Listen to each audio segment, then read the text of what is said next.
आप पदार्थ की 3 अवस्थाओं को जानते ही होंगे, ये है ठोस, द्रव तथा गैस।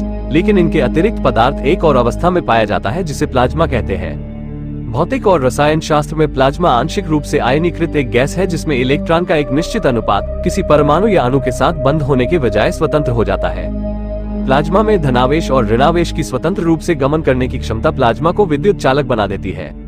प्लाज्मा के गुण ठोस, द्रव्य और गैस के गुण से काफी विपरीत होते हैं, इसलिए इसे पदार्थ की चौथी अवस्था माना जाता है। प्लाज्मा आमतौर पर एक गैस के बादल का रूप ले लेता है। गैस की तरह प्लाज्मा का कोई निश्चित आकार या निश्चित आयतन नहीं होता है। गैस के विपरीत किसी चुंबकीय क्षेत्र के प्रभाव में यह एक फिलामेंट, पुंज या दोहरी परत जैसी संरचनाओं का निर्माण करता है। प्लाज्मा की पहचान सर्वप्रथम सर विलियम क्रुक्स द्वारा 1879 में की गई थी। इन्होंने इसे चमकते पदार्थ का नाम दिया था। इरविंग लैंगम्यूडर ने इसे प्लाज्मा का नाम दिया। प्लाज्मा अवस्था। हमारे चारों ओर के परिवेश को देखने पर हम पाते हैं कि पदार्थ की 3 अवस्थाएं होती है, ठोस, द्रव एवं गैस। पदार्थ की अवस्थाएं पदार्थ में परमाणुओं के बंध तथा उनकी संरचना पर निर्भर करता है। ऊर्जा के आदान प्रदान से ये अवस्थाएं अपनी एक अवस्था से दूसरी अवस्था में परिवर्तित होती है।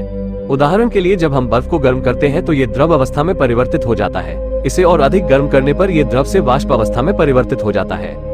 इस प्रकार हम पाते हैं कि किसी पदार्थ को ऊर्जा देने पर वो ठोस अवस्था से द्रव अवस्था में तथा द्रव अवस्था से गैसीय अवस्था में परिवर्तित हो जाता है। जब हम गैसीय पदार्थ को गैसीय अवस्था में और अधिक ऊर्जा देते हैं तो वो इसके परमाणु से घटक कणों, इलेक्ट्रॉनों तथा प्रोटॉन उत्सर्जित होते हैं, जिससे पदार्थ आयनीकृत हो जाता है।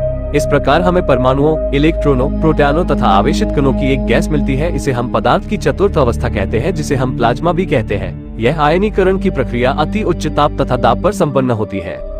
प्लाज्मा प्राकृतिक रूप से आकाशीय पिंडों जैसे गर्म तारों के वायुमंडल तथा पृथ्वी के ऊपरी वायुमंडल में पाया जाता है। सूर्य से उत्सर्जित सौर पवनें जो कि आवेशित कणों से बनी है, उनमें से कुछ आवेशित कण पृथ्वी के ऊपरी वायुमंडल में आ जाते हैं। वायुमंडल के इस भाग को आयनमंडल कहते हैं। पृथ्वी सतह पर प्लाज्मा नहीं पाया जाता है, क्योंकि पृथ्वी सतह पर उच्च घनत्व तथा कम तापमान पाया जाता है। सूर्य भी एक प्लाज्मा का उदाहरण है, जिसके भीतर का ताप बहुत उच्च 1 करोड़ केल्विन होता है।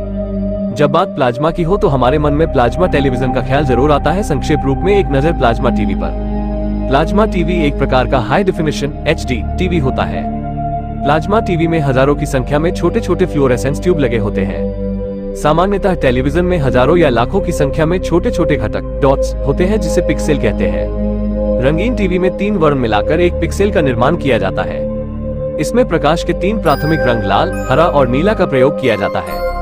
लेकिन प्लाज्मा टीवी में प्रत्येक पिक्सेल अक्रिय गैस, नियॉन और जिनोन के छोटे छोटे पात्रों से मिलकर बना होता है। प्रत्येक पिक्सेल को 2 विद्युत आवेशित प्लेटों के बीच रखा जाता है। जब विद्युत धारा प्रवाहित किया जाता है तब प्लाज्मा, नियॉन और जिनोन चमकने लगता है।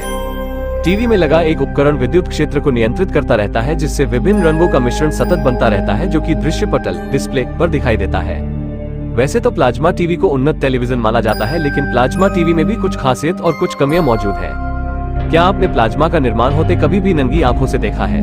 सामान्यतः लोगों का जवाब नहीं ही होगा, क्योंकि प्लाज्मा का निर्माण करने के लिए उच्च ताप और दाब की जरूरत होती है और पृथ्वी पर प्लाज्मा मुक्त अवस्था में नहीं पाई जाती। लेकिन आपको जानकर आश्चर्य होगा कि आप सरल प्रयोग से अपने घर में ही प्लाज्मा का निर्माण कर सकते हैं और निर्माण होते देख भी सकते हैं। यदि आप प्लाज्मा को बनते देखना चाहते हैं तो आपको एक सरल प्रयोग करना होगा। इस प्रयोग के लिए कुछ उपकरण आपके पास होने जरूरी है। माइक्रोवेव ओवन, पारदर्शी कांच का गिलास, काला अंगूर, चाकू या ब्लेड। सबसे पहले आप अंगूर को बीच से काट दें और दोनों टुकड़े को माइक्रोवेव ओवन में रख दें। ध्यान रखें कटा हुआ भाग ऊपर की ओर हो।